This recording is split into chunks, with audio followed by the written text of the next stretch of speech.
And we're live.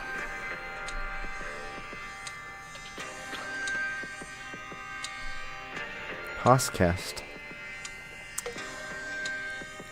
The Sunver music Oh, gear. we have no lights on. That's why it's so dark. Oh. It's moody. It's fine. We'll do at least that one. Yeah. One more. Yeah, there you go. Well, welcome everybody. Hello. Yes. Hello, welcome. Welcome to the Denver Music Gear podcast on Thursday the 12th, right? Yeah, Oh, hey, tomorrow's Friday the 13th, right? what month is it? February. February, yeah. Yeah, welcome. Welcome everybody. Let me get back here to do this. Raise the roof. As the music ends. Yeah, that's how we do it. Yeah. You gotta keep that spirit alive. Yeah, so welcome everybody to Denver Music Gear Podcast. I'm Jacob. I'm Dylan. We're here live at Flipside Music in Denver, Colorado. Yes. We sell Despite guitars. all of the roads being closed. Dude. How So am I supposed to get to work I know. nowadays? I feel I know this is very rare, but I live pretty far away, and I could take one left turn and change one lane to get to work Get all the way here? because of how like the roads happen to like connect. And Oh, so did you also take Santa Fe basically and get off at South Platte and then yeah, that's how I do it. Okay, that's how I get here too. Well, after the 15 miles on 25, but yeah. But now I don't even know how I'm going to get to work. no, and I don't have a clue. and each time, like even at night going home now, I can't, like, I have to like look. I'm like, all right, which spot's closed now? Which maze through the neighborhood am I going? One this morning, they ended up having the maze through the neighborhood, but some dingus ended up rear-ending another dude. Oh, So perfect. then the detour was basically closed, and then there were no signs. So it was just, yeah. So it literally took me like over 20 minutes to get from the exit of 25 to here. Oh man. Yeah. Yeah, no, it was pretty nuts. But I mean, obviously, it's only something you can relate to if you're in Denver right now. I'm sure it obviously happens in other places, but it's been particularly frustrating Yeah. having our main road closed. Yeah, it's been rough. And then I live over by Colfax. Oh yeah, which is perpetually under construction. Yeah, they're doing a whole bus down the middle of the lane thing. Oh, are they doing that in addition to the? I didn't realize that was in addition to like the because they were doing that like replacements of all the like the old. Because all the old clay pipes are all like crumbling in that part of town. So Yeah. So that's all. It's all one and the same. yeah, one big thing. Yeah. And then they're gonna tear up Colorado next. Yes. Colorado Boulevard. So that'll be fun. Excuse me, everybody. It's those construction fumes. Yeah. But so We'll just blame it all on that today. yeah, Denver's all torn up. I think it's mainly too because we have a summer that never like refuses to end. Because it's like been mid 60s, if not 70s, all winter. Yeah, it's been quite a Southern California winter in Denver, Colorado, where Yeah. we're supposed to have snow. Yeah. No, it's been really weird. Like very very strange year, but I think all the recent uptick in construction is like they're all kind of like, well, why not? Yeah. May as well. But you know what's been nice is to get out into the parks, play my guitar in the park, That's which nice. I haven't done, but Oh, you're like I thought about it. I real thought hard. about it. But I did see some people out there enjoying the park life. Yeah, no, I mean it's been nice even just being outside in a t-shirt in the winter is kind of. I mean that's pretty normal for me, but for everybody else, I'm sure that's a pretty nice thing. Yeah, I don't know. My wardrobe never changes. Yeah, I know you are kind of all hoodie all the time. I was like, I don't know if you ever watched Doug. That Oh yeah, show on yeah, Nickelodeon. I loved it. I loved that as a kid. When he would open his closet, it was all the same Mhm. outfit, and I remember thinking, can I do that? That would take so much effort out of getting ready in the Yeah. day, and I'm pretty much there. It's just all black all the time. Well, yeah, I think most of us are kind of that way. Like like the graphic on the T-shirt might change, but the ensemble itself remains the same. I don't know, but what happens when it's the same graphic? Oh yeah, there you go. That's pretty funny. But yeah, no, it is. I don't know. It is kind of funny in that because I remember that even like actually now that you mention it, obviously most cartoon characters, but I do feel like that is a classic cartoon thing of like whenever the main character goes to their closet, it's just all the same, whether it's SpongeBob or Doug or Hey Arnold or All the good, all the Yeah. classics. yeah, all the '90s classics. Does Bluey have a full He wardrobe? has like the same collar, just like one for each day of the week. That's my only reference to cartoons nowadays. And just because it's Bluey. that popular, I've never seen it. Yeah, actually, now that you mention that, I've heard the music's really good, honestly. Oh, Like the soundtrack. possibly. Yeah, I was just saying. I think my last connection to that was with my nephews, but now that they're kind of aging out of that range, and I don't see them quite as often, that I can't say I know of any modern cartoons right now either. But now that we've talked about the weather and the traffic, And cartoons, is there anything going on in the gear world or music world that is worth talking about, revisiting possibly? oh, did Oh, you- I don't know. okay. I I thought you don't were creating like teeing something up, and I was like, oh shit, I don't know. Well, I was, but I don't know if there's been enough said about the Yes. halftime shows and all the stuff, but And that, and even just the trying to survive in the industry right now. We've talked about a lot of that stuff plenty because there was some developments on that front, but we don't need to get into that stuff. I mean, what you're talking about is Analog Mike talking Yes. about Just kind of closing up shop, right? yeah, or even just like basically he was kind of. I think a lot of people have probably seen the article. I still got to find the full one because the blurb version doesn't really give you. Well, there's like Enough. an hour-long interview. Yeah, because I was just say I think I maybe I found the transcript for that because it was definitely interesting, had way more context, and the main thing he was kind of pointing out, at least in the section, was that he feels like he's kind of touching on the upper limit of what people are willing to pay for those types of pedals, Mm-hmm. but the price of the parts has astronomically gone up, and so he's which honestly for them and given their crowd and like their fan base, that one really did actually surprise me. Mm-hmm. Because if another smaller builder, like if Matt from Stomp Underfoot said something like that, like, well, for one, it would make me horribly, horribly sad and concerned. But if he said something like that, like he's a one man operation, like literally doing all of it solo. So if he said something like that, I could be like, okay, I could totally see how you could find yourself there.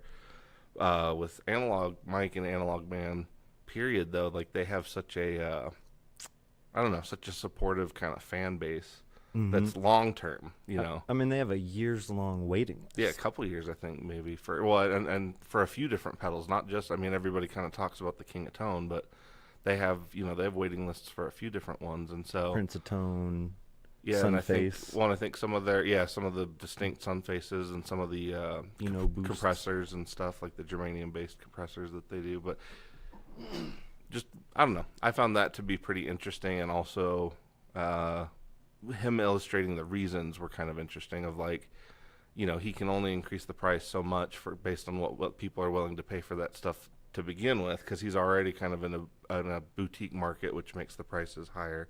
Mm-hmm. But then you pair that with, he was saying like some of the prices for some of his parts have gone up anywhere from 100% to 400%. That's a lot. Yeah, so like you start adding that up, even if it's, even if it's a part that's like $3, it's like still that adds up incredibly, if that into your margin.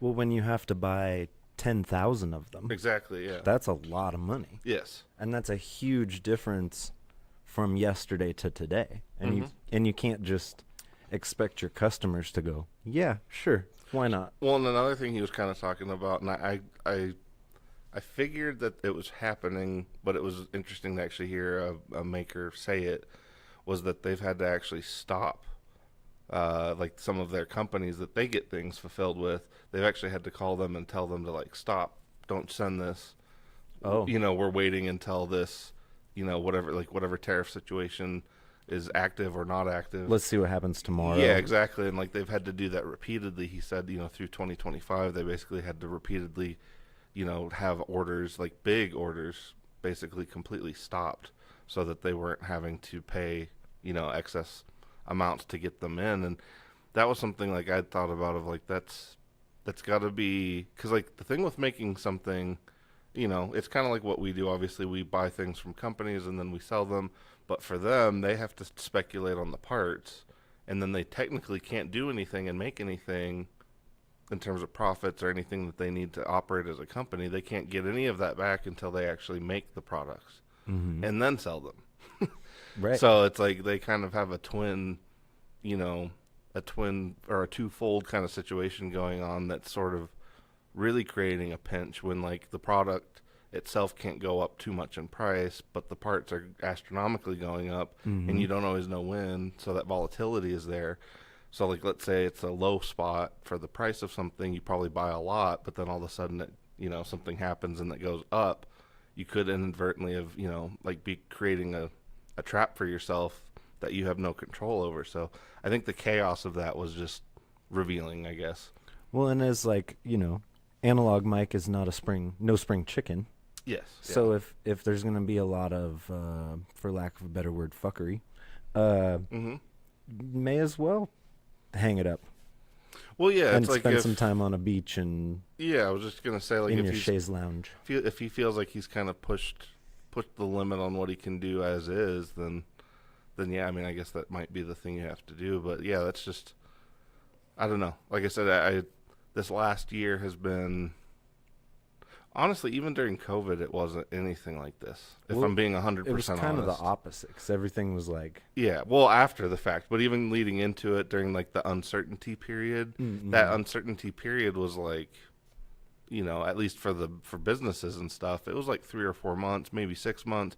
It wasn't this like prolonged, 12-month, 14-month thing where you just don't know what's always happening, and if you do, the prices are more expensive for like it just the whole thing has been, well, and I guess the companies being upfront about it. That's the big shift of like when COVID happened, it was one of those things where everybody was kind of reeling, but everybody was kind of trying to figure out what was happening together.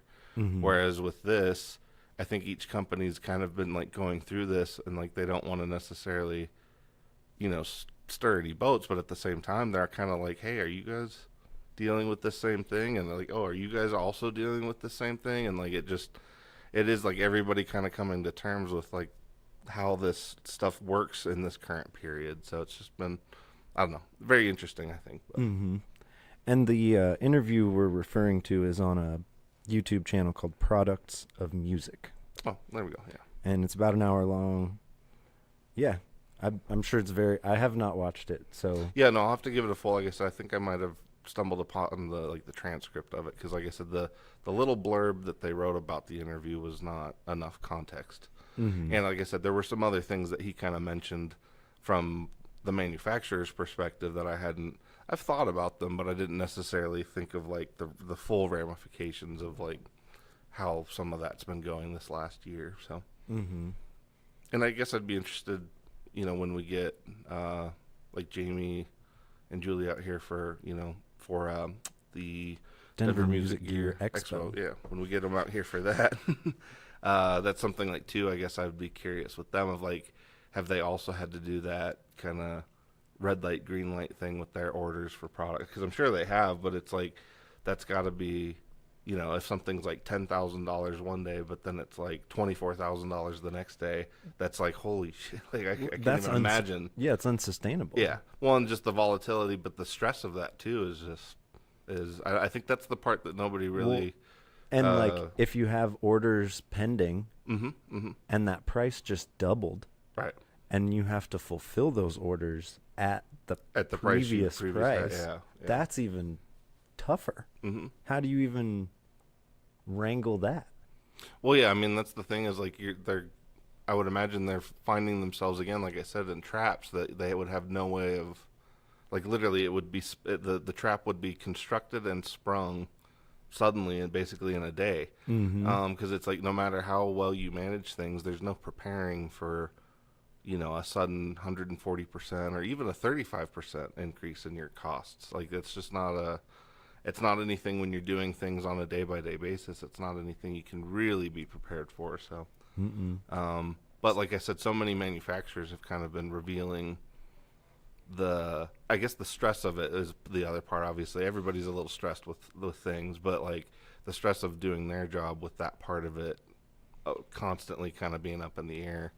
I mean, I can see why again, if this wasn't something you're new at, why you might just throw in the towel eventually. And because the thing or is, just get frustrated out of the business. But yeah, and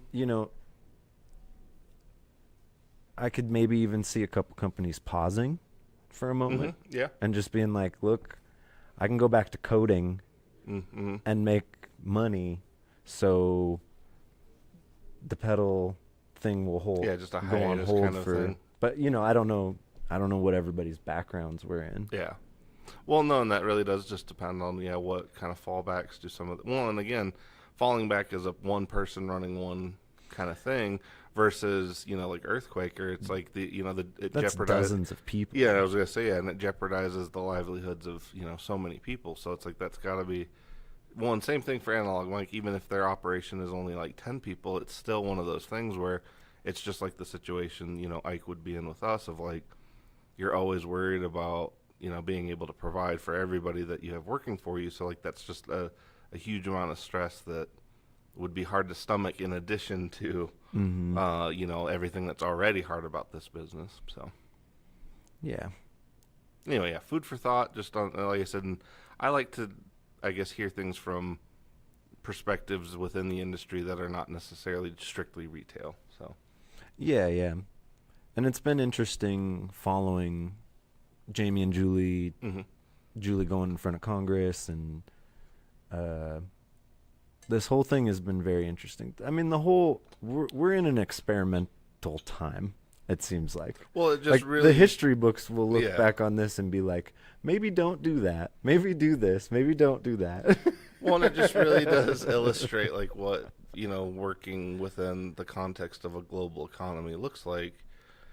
And music gear, music making gear, like there literally are no borders on any of that stuff. Well, music has no borders. Exactly. Yeah. That's what I mean of like there's nowhere anywhere where somebody doesn't want access to this stuff. And so like I said, for all these weird things going back and forth, making it harder and more difficult for the people making the gear, who are often also people making music. It's like the whole thing is just it's just hurdles that I hope we can all get past. And especially when that's the reprieve, right, from the daily exactly grind. Yeah. Whatever your daily grind is. Like, well, yeah, no, because for a lot of people, the music part of it, whether it's their main gig or not, it is the part that kind of makes everything else, worth it. Palatable. So, yeah, exactly. It makes life palatable. So it's just that part. Like I said, it's just interesting to hear other perspectives on things, especially when it's relative or related to what we do, but not in the exact same sphere. So, but yeah, I guess to segue into our other topic that's a little bit more lighthearted and fun. We were kind of thinking about different weird, and honestly, we had a hard time coming up with more. So we'll see as this conversation develops. But we were talking about really weird habits of like guitar players, famous or not. One in particular example. Well, here we'll get to it. Yeah. But like, bass players were famous for boiling their strings because they didn't want to buy new ones because bass strings are famously expensive. And so as to clean them and get longer life out of them, they would take them off, put them in a pot of boiling water, and boil all the grease and gunk and junk. Well, and from what I understand in the jazz community with flats, because flats are also pretty expensive and have been, that was also a somewhat common thing for some jazz players that played flats, was to also boil the strings just to get a little bit more, a little bit more time out of them before you had to get a new set. Which I wonder what that's like. I wonder if it feels different, if there's any kind of like, do you salt desalt the water. Give it a little zest. Well, it is funny because it's like obviously most string players are pretty familiar with the smell of like old strings, so I'm sure clearing that up is pretty nice. But yeah, I don't know because like It's as long funny. It's funny. You said old strings, and I like got instantly, Yeah, it was like right there. Yeah. It's just kind of a funny thing because I think like I said, most of the time, I think well, it depends. Things have changed as time has gone on because like the main reason I think that used to be a prevalent thing was not only the cost but also like even just availability. Like you couldn't just go anywhere and get a replacement pack of strings. And You couldn't just run down to Flipside Music in Denver, Colorado, and pick up a fresh pair. Yeah, I was gonna say yeah. Oddly, I guess we're sort of back in a similar situation to back then, because there should be more guitar stores, just generally speaking. But yeah, I think that was something that developed as a result of that, which, like I said, I think there are some people that still do it. I've still met bass players that still do that, and as long as the windings are fine, I mean, I guess there's really no reason you can't. I mean, I'd say as long as tension's there and Yeah, because like as keep long in as tune. as long as the windings on the strings aren't coming off or getting misshapen in any way. Because like for me, that is actually usually like when I get rid of strings, it's not just because they're dulling. It's usually because like the windings themselves are starting to kind of dent. Well, and now we have options. Now we have like Yes. The orbiters from Stringjoy, which is my new string of choice. Oh, I didn't realize you'd moved over to that. Okay. Oh yeah, I love them. They're coated, but they're not coated like elixirs. Elixirs have kind of like you can almost feel the coating. Oh, you can definitely feel the coating on it. Yeah. And I personally speaking don't like the way that. Yeah. Yeah. It feels like playing plastic. Yeah, but the orbiters feel like regular strings. I forget that they're coated sometimes. Interesting. Okay. I'll have to give them a shot. And I got some, greasy hands. So my strings take quite a beating just from that. And these are hanging on. They're great. They don't look dirty. They don't smell. Because I'll leave strings on until they break. Really, like I'm not a. Yeah, I'll leave them on until like I said, basically until my winding. Because like for me, like I can usually look, and I'll actually see like once I start seeing dents in the string from where the frets are, that's when I replace strings. Yeah. But I'll hold on to strings. Yeah, which is kind of funny because like with the dent part of it, it just depends too on like how much I play that particular guitar. Because there's certain ones where like it's real fast, and then there's other ones that I don't put as much time on, so I can get away with it a little longer. But actually, one thing, since we're on that subject, and we're eventually going to be talking about rubbing stuff on strings. Music Nomad actually makes a really great string cleaning little kit, and I can't even tell you how skeptical I was of that stuff until I actually tried theirs. I know it sounds like an ad, but like I was so skeptical of any of that stuff. Like I thought it was all just bullshit. Well, because there was stuff back in the day that was like snake oil. Yeah, and that's what. Yeah, and like I thought for sure that that's the way all that stuff was. I tried their stuff, and it actually works really, really well. And like the kit basically has this kind of brush sponge thing that you end up using on it.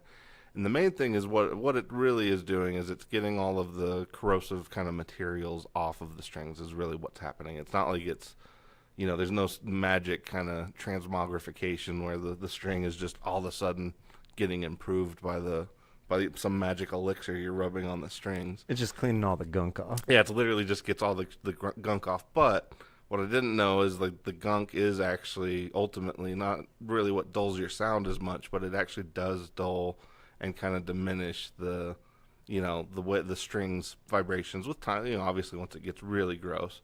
But for me, it also ended up being kind of nice because it really does freshen them up. Like they feel, gunky strings. Like I'm sure, like when you play it, like even if you just leave a guitar, you don't play it a lot, but you just leave it out. You come back to play it, and then even the strings just feel kind of rough.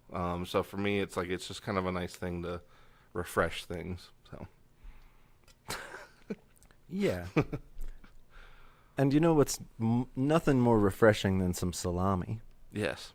And Salami's well been known to refresh the grossest strings. yeah, so this is where this all started. We made a post the other day on Instagram featuring our tech Sam, talking about how you should oil your fretboard, which is really important in places where it is dry. Yes. Critical. Critical in places where it's dry. So we have fretboard oil that we sell, F1 oil from Music Nomad. And somebody commented on our post, Darrell, Yes. a friend of the shop, a friend of Who Flipside. could be lingering in the audience. And he said Ike told him to put pepperoni on his fretboards. And I thought this was hilarious. And just something, Darrell's very funny. He makes jokes a lot. And I thought it was just a joke. Yeah. So I brought it up this morning, and Dylan tells me, no, there's a famous guitar player who has a music stand that does not contain music. It contains cut salami. Yes. Slices of salami on little, what's the little slices of paper? Oh, I don't know. Because it literally, like when you look at it, it has all the little pieces of paper to like separate. Oh, the from slices. like on a charcuterie. Yeah. So it's a whole little spread of just salami.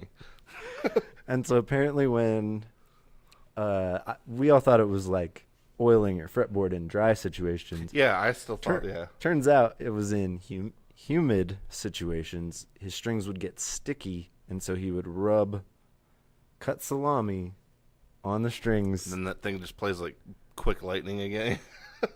And I was I was stunned when I found out who the guitar player was. Because it's Neil Schon. Yeah. From Journey. Journey. Yeah. Which is funny. Yeah, could literally do When anything. the salami goes down in the city. Could do anything he wants. Could have his tech use anything he wants, and that's what he goes with is rubbing salami. And This is one of the most famous, yes, well-off guitar players on the planet. Rody said. Plus, you have a snack in. And well, just curious, do you eat the salami before or after you've used it on the string? Well, that or maybe it's like a one for you, one for me situation. So like here, one salami slice for the fretboard, and then one salami slice for the snack. Okay. You know how guitar players have picks lined on their Yes. Yeah. thing, and they throw out picks, and they're playing, they throw out picks, see salami up, and then Just- throw out yeah. the salami, and you're like, not pick, you're like, woo, and you get a... Some like Journey fan has a collection book of like salami from different shows that he's caught. But you maybe you're not paying attention, and you just catch some salami to the face. Yeah. Just a slice of salami to the cheek. Slap! Yeah. Why does this salami also smell like old hot dog? Oh. But yeah, I wonder if someone's out there with Neil's salami on their wall. Well, that's what I'm saying. You know, like how people used to make like collection books of leaves pressed between pages. Oh, I have a book of picks. Yeah. Well, but yeah, that's what I'm saying. Like, there's got to be some Journey fan out there with a collection of like old, slightly preserved salami slices with like the dates of the show and. Mr. You see him after the show. Mr. Sean, will you sign my salami? Yeah. But it does make you wonder too. Also, like exactly how much salami is he responsible for purchasing just for this? So there's that question. Hey, he's keeping all those butchers in business in all the cities. I hope he's going local. Oh yeah. Well, and I never thought about. Do you think he goes kosher or not, or you think it's just regular? It's just Hormel. It's just regular. Oh, you think it's like he goes bargain bin salami? No, I would hope he's like, no, I'm an artist. That's what I was gonna say. I need like some it's gotta- artisanal yeah, that or does he go Capicola. Costco and he just goes like Columbus or something? Just gets that bulk. Yeah. That bulk pack of salami. That bulk salami. Yeah. But yeah, I don't know. I would hope he's more artisanal. He's Neil Schon. But here's the thing. I don't know if y'all are familiar with Neil's playing outside of Journey, but that man can slay. He shreds hard. No, I can't say I've really looked into him just on his own. Oh my, he can hang with anybody. Like there's a couple shreddery records he did that were on Steve Vai's label. Sorry, I just had like a picture of a guitar duel with him, and he gets up and he's like in the middle of the duel, like he's really got to like pull through on this next passage, and so he just like makes sure he does like a double salami take, just make sure it's really fast. He's like, oh shit, Steve Vai's coming up. All right, I better double salami this real quick. Yeah, I mean, if you're going up against Steve Vai, you might need to double Yeah, salami. you gotta be as fast as possible. Or Vai's just like, hey, Sean, throw me a slice. I'm getting sticky over here. Yeah. But yeah, there's an early 2000s shredder record that he put out on Vai's label, and it's awesome. Nice, okay. And then I got to see Journey live once, and there's a couple times in the show where he just lets loose, and you're like, I had no idea. I mean, yeah. It depends, too, the era that he's from. Like, most of those dudes, not all of them, but most of them were pretty exceptional. He's been doing it that long, too, so I could see, I'm sure his chops are pretty dialed in. Yeah.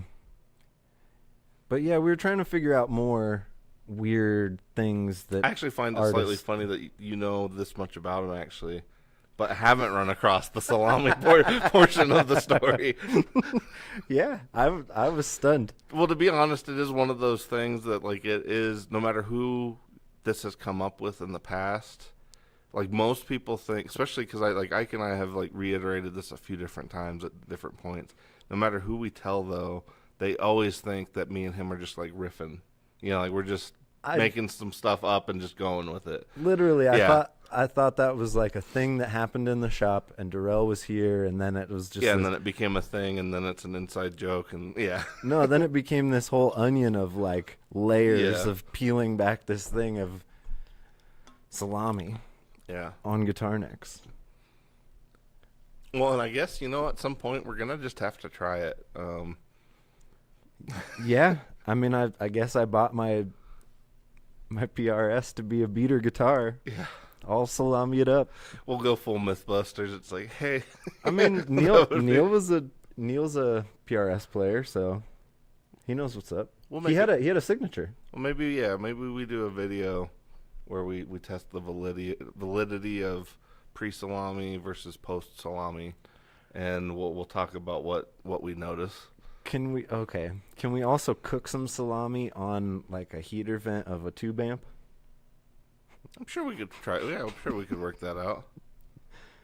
Actually, mine gets hot enough if we were to put like a little, because I have like right above the tubes, I actually have cutouts that are almost like right above them. So if we were to able to put like a little spacer in there, we might be able to do that.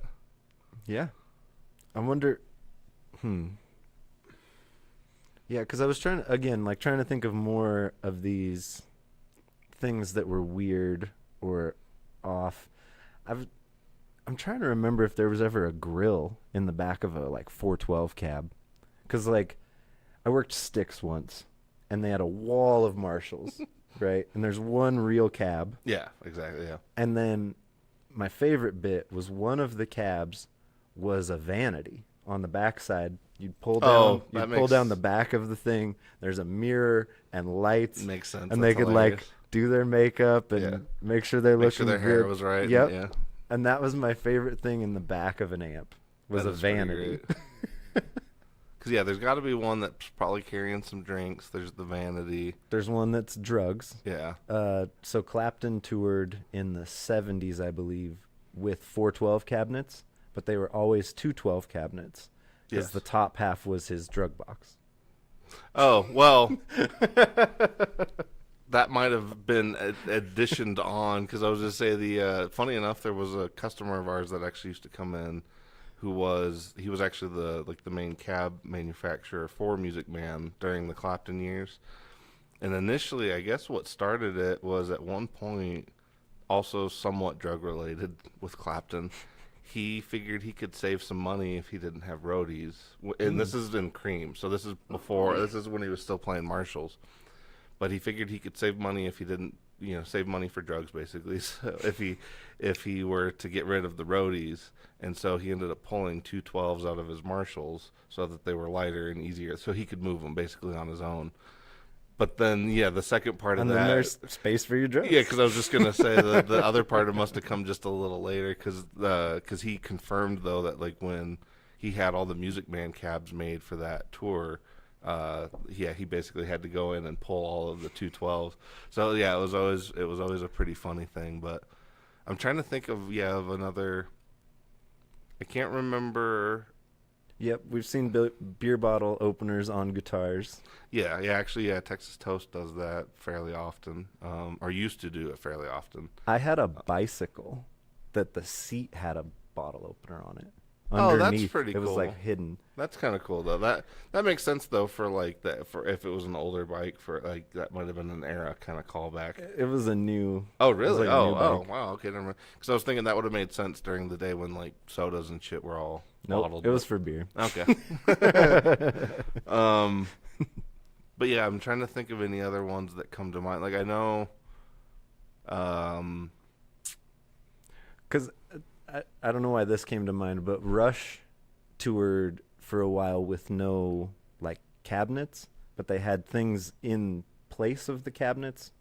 So like I think Getty had 2 rotisserie chicken machines. Yeah, I could see that. Yeah.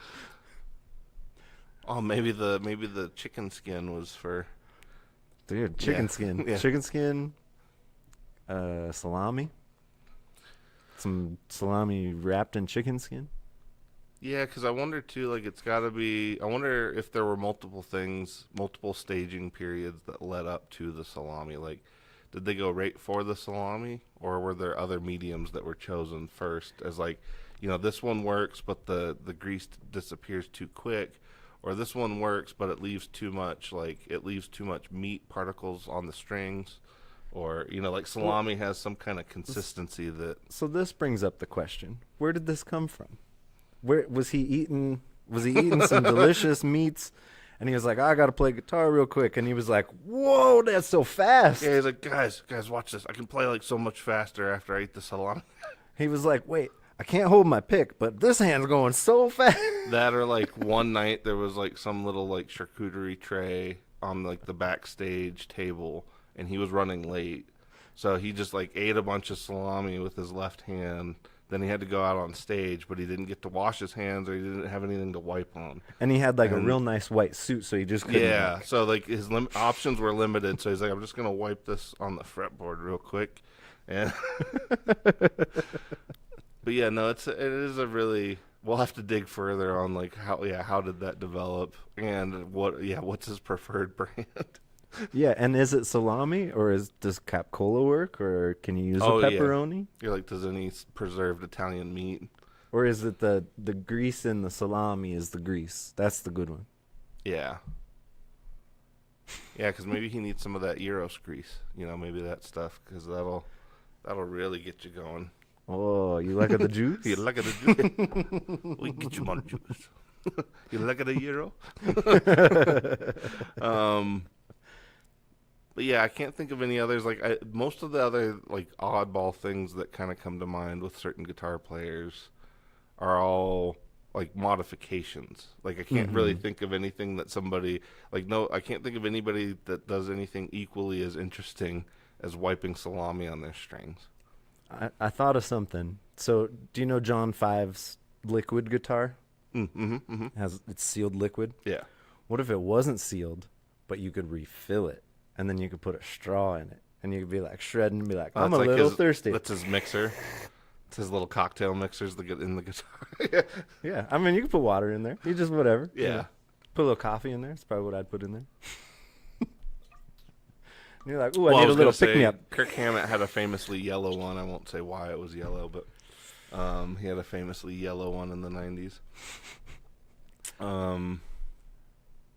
But yeah, like I said, I can think of weird modifications because I know there was like a weird story about what guitar player was it? There was a guitar player that like, which is funny because I ended up doing it just as like a thing to stop my pickup from tilting. But it was a thing where he would insist on like a stack of pennies beneath his pickups. Mm-hmm. And like I said, I did it once because I needed something to like keep the pickup from tilting. I didn't think there was anything like particularly special about it, but I can't remember who that was in reference to, because there was like a famous guitar player that like all of his guitars had a little stack of pennies under the pickups. I took a slide once, and I wanted a tone bar, and I just shoved it full of pennies. Oh, to give it some weight. Yeah. Oh. It's hefty now. Yeah, that makes sense. That makes sense. They're stuck in there too. Yeah, they're not. Oh, you actually like permanently did? Okay. Well, they're like, and then on the ends, it's stuck. Wow. Huh. You found like the perfectly sized slide for that. Yeah. Yeah, I've just had it. But yeah, that's But it's not Brian May, is it? well, no, he does Because he uses a 10 sixpence, right, for a peck. he does. Yeah, funny thing with that, or at least a story, yeah, because I mean, I guess that sort of counts as kind of an odd thing. Obviously, he likes it because of the way that it feels when it picks, because of the grindy kind of edge that they have. Because, like, I think that particular size of coin might be closer to, like, the size of a nickel, but the edge of it is more like a dime. So it has that little bit of a grit to the edge of it. But what was funny about that was, I guess, like, he had one of his techs, like, way back, because at that point they were actually more expensive than picks by like a long shot. So he had his tech just get a bunch of them, and then as time has gone on, they're so much cheaper than actual picks now that it's become it's the total reverse of the way it was. Because people used to ask him like, why in the world would you use something so expensive for a pick? And like now it's the reverse of like they're actually so cheap that it's cheaper for him to use those than it is to actually use pieces of plastic. And then you have picks that are like $35. Yeah, exactly. Yeah, yeah. No, it was pretty funny. Like I always thought that part of it, like the time part of it, ended up kind of catching up, and yeah. And I mean, obviously, and it's not really. It wasn't a purpose, but see, that's not a weird habit. I was gonna say Tony Iommi with the fingers, out of bottle caps. Well, he made do with what he had. Yeah, and that's what I was gonna say, and that was obviously to kind of overcome a physical. A physical issue with having the tips of his fingers taken off, so that's a little bit different. Although I do have to say, like, his use of really light strings, it's like everything about his playing in a lot of ways is counterintuitive, because I feel like if you give that setup to almost anybody, especially people that really enjoy his music, it's the total opposite of what you think. Like, even his most aggressive songs, you would have to play so delicately because of the strings and the whole thing, the way he plays. But even his vibrato is something I think that, like, that might be something that's only possible with that setup of, like, playing with 8-gauge strings. And, because his vibrato to me is still just, I don't know, it's peak. At least for, because everybody has their signature thing, but he just has this, this zesty vibrato that, I don't know, that I'll always love. It's so funny to think about how the person who basically created heavy metal was playing 8-gauge strings very lightly. Yes. And yet, like, on the opposite end in the blues world, Stevie Ray's playing like 13s and playing blues. Like, it's kind of funny. Well, yeah, almost to his detriment. Oh, hello. We might have a special guest joining us. There he is. I can't see if I can see you. Yeah, now you're in there. What are we talking about? We get salami. String. Ew. the old string salam. Yep, Yeah. You want to come in here and say hello to the folks? Yeah, might as well. We've got Rhodey in here. We got Metalhead Hippie. We got Janice. Eric Lutinger in there. What's happening, everybody? The boss returns. I like the background. Looks pretty slick. Yeah. Look, Looks classy. classing It up does. this joint. Look at that. Like we hung curtains today or something. Yeah, what's going on, everybody? Oh, Metalhead Hippie's in here. Rhodey, sweet. Nice. Janice, what's happening? Cool. Do you know of anything else that like people did besides the salami? Any other weird habits? Like Of- food things or Weird habits of famous guitar players. I don't know if any.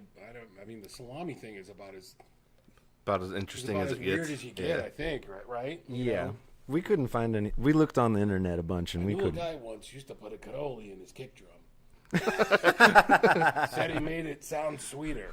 Ah! Make these jokes up as I go along. Yeah, this looks good though. I like it. It's very intimate. Almost feels like we're in a goofy club, Yeah. Oh, kind of, yeah. right? You know, It does kind of, Looks yeah. like a like jazz we're in club. a corner. Mm-hmm. Yeah, swing it, baby, swing it. Let's all snap off. Yeah, it's all Yeah. just click, That's- click, that's- click, click. Hey, that's jazz, baby. Yeah. That's it. Your use of what was it? Your use of tempo Polyrhythms. is- Yeah. Yeah, your use of tempo is definitely unique. All right, I just wanted to pop in, say hello. I'll be back next week, and you guys can listen to my bullshit. So, yay! Yay. All right, I'll see you guys later. Everybody have a good weekend. It's the weekend, right? It's Yeah. almost the weekend, right? Getting there. Sounds good. I'll see you guys later. Adios. Bye, Ike. Thanks for stopping by. Six is like, what's happening? I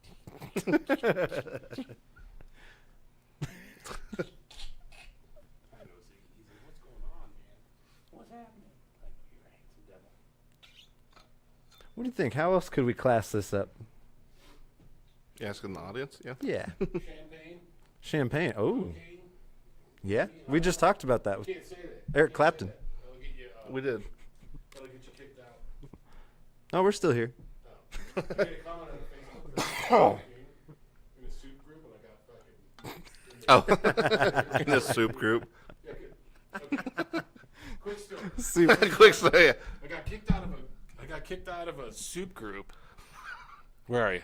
I got kicked out of a soup group on Facebook because somebody said, "Oh, how can I jazz up my soup?" And I was like, "Cocaine," and then they booted me.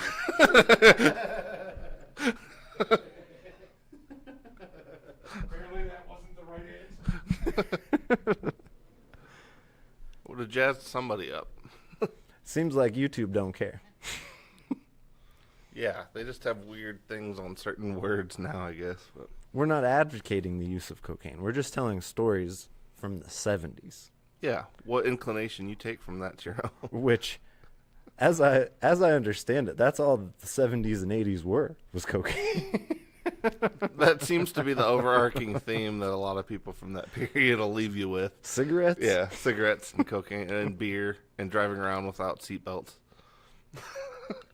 Man, those were the days. When they would do all of that stuff all at the Yeah, all same at the time. same yeah. That was a Friday afternoon. What do you? Yeah.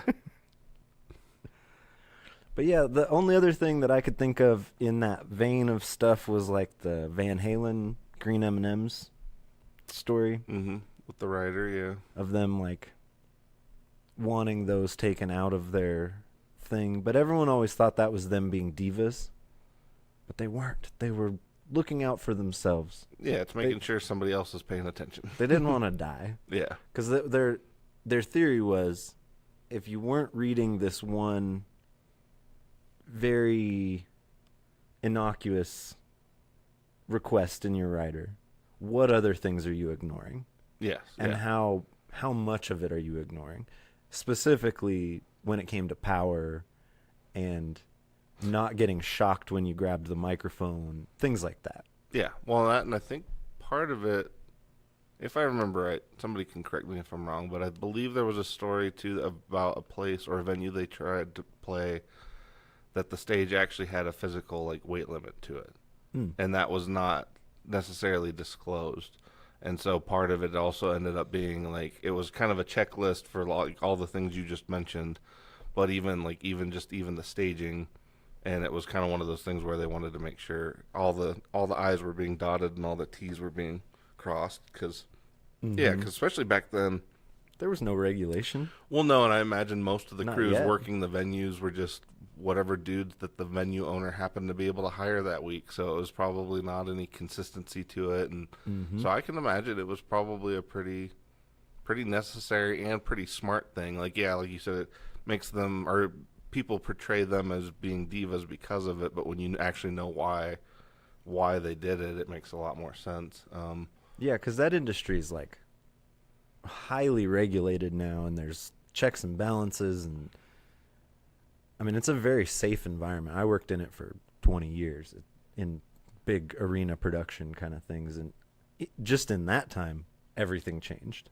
Oh, I can't even imagine what it was like 20 years previous to oh that, yeah, yeah. in the sense of, like, when I first started, we didn't need hard hats, Mm-hmm. and then that became a requirement, and now it's like a Yeah, now it's non-negotiable. like somebody's losing a job if they don't. Yeah. Yeah, it's like, and green vests were never a thing when I first started. Now everyone has a high vis, Makes sense.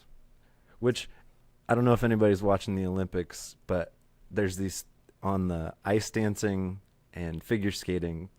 On each corner, there's 3 people in hard hats and high vis vests, and I'm convinced that they're the stagehands. Oh, it probably, yeah.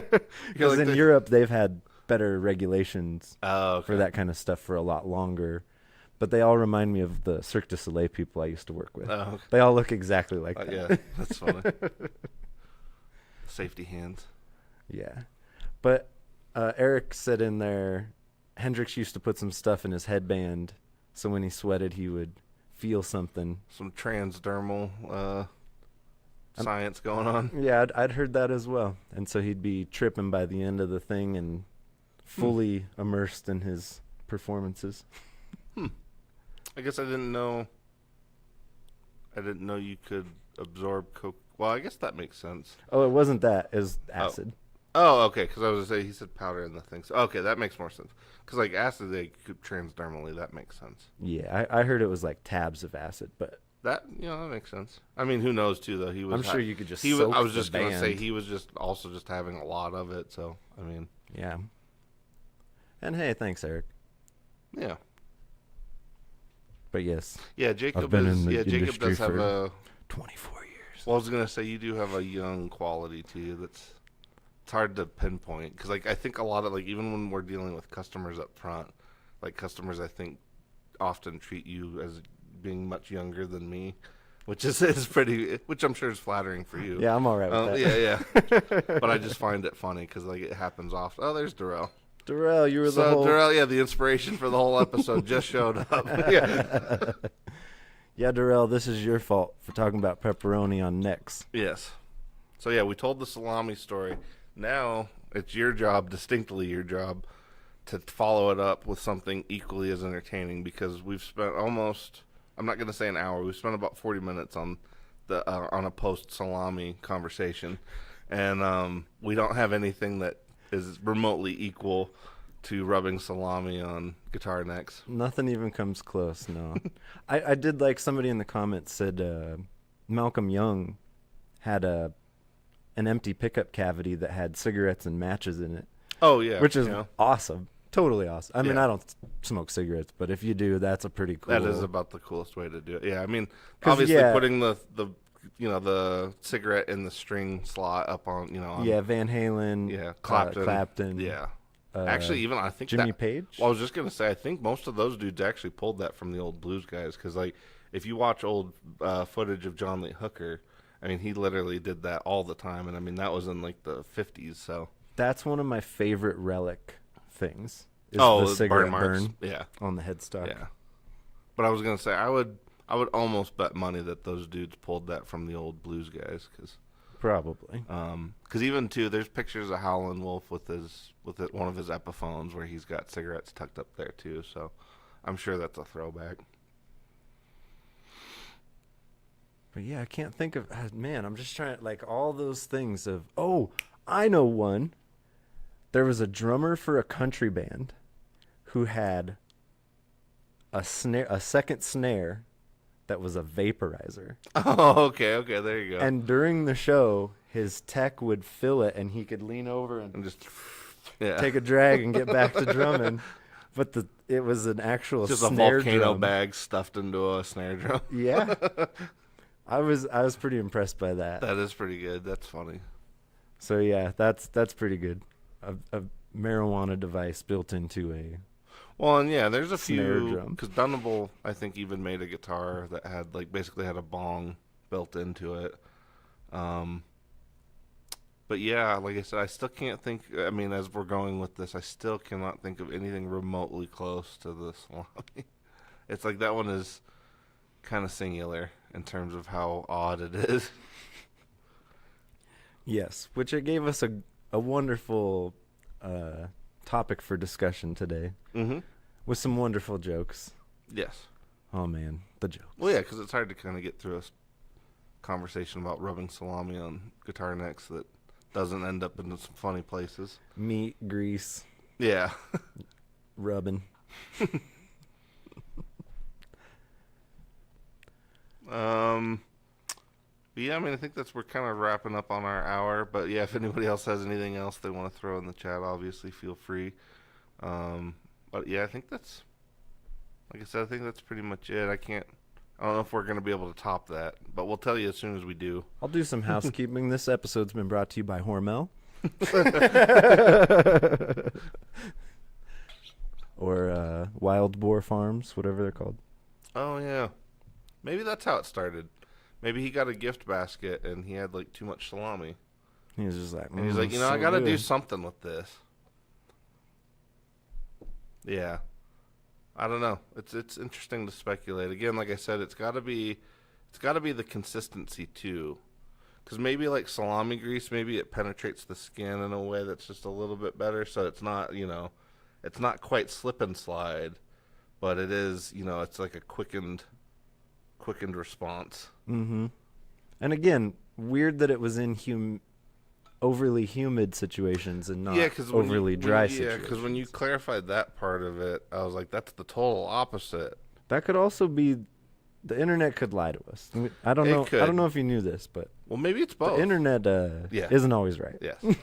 Maybe it's both, though. Maybe, maybe it's regardless of the situation, he has the solution. There you go. I think that's a great way to end it. Yeah. But we really appreciate y'all joining us and tuning in today. We've got the Denver Music Gear Expo coming up in June 13th. We've got Yamaha coming. Yep. PRS, Earthquaker. Fender, Hopefully, I don't know if actually Boss. I got to ask Ike about Mythos, but yes, Boss is coming. Roland. That's going to be quite the time. Yeah. You know what? We're going to have salami there. Yeah. Actually, yeah, if you want to try it yourselves, maybe we'll have a salami booth. We'll have a guitar to demo with the salami. Yes. But we'll get some local good stuff. We'll get like a nice... Maybe we'll corner the market on direct sales of salami to guitar players. Like, we'll Yeah. corner the market on that. I mean, what would be wrong with Flipside Music and Charcuterie Shop? I just thought of it, like, what if it's like, we'll do it like, almost deodorant style, but the top of the deodorant basically just cuts the end off. Just it slices it off, so you have You always have a little fresh meat. yeah, exactly. So you just have a stick of it. It's in there. That way it keeps it fresh. You just rub that on there, and then when you're done, you just and it just slices the edge right off there. Spam, spam, spam, spam, spam, spam, spam. It's perfect. Yeah, I think we got a whole new business model. Oh yeah, I'm Business gonna call plan. Music Nomad right away. You got F1 oil, but have you thought about doing salami sticks? Exactly. Oh man. Well, Yeah. On that note, yes. Please like and subscribe, share with your friends. This has been the Denver Music Gear Podcast, brought to you by Flipside Music in Denver, Colorado. Check us out at flipside-music.com or here on 2231 South Platte River Drive in Denver. no matter how difficult the If you city can, makes it, if you can yeah. get here, there's literally Yeah. like one way in right now. Yeah, no matter how difficult the city makes it for us to get here. And if it's too difficult, just check us out online or give us a call. We'll make all of your dreams, all of your guitar dreams come true. Yes. Life is short. Make some noise. I've been Jacob, I've been Dylan. and we'll catch you on the flip side. Why didn't you say it? Oh, sorry. I was thinking about. I was trying to get like one more salami joke in there, and it wasn't coming out there quick enough.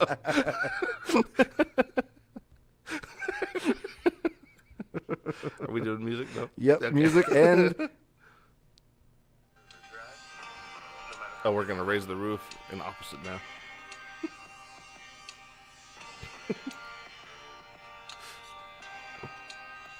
We're just pressing it all the way up. salami. Rub it.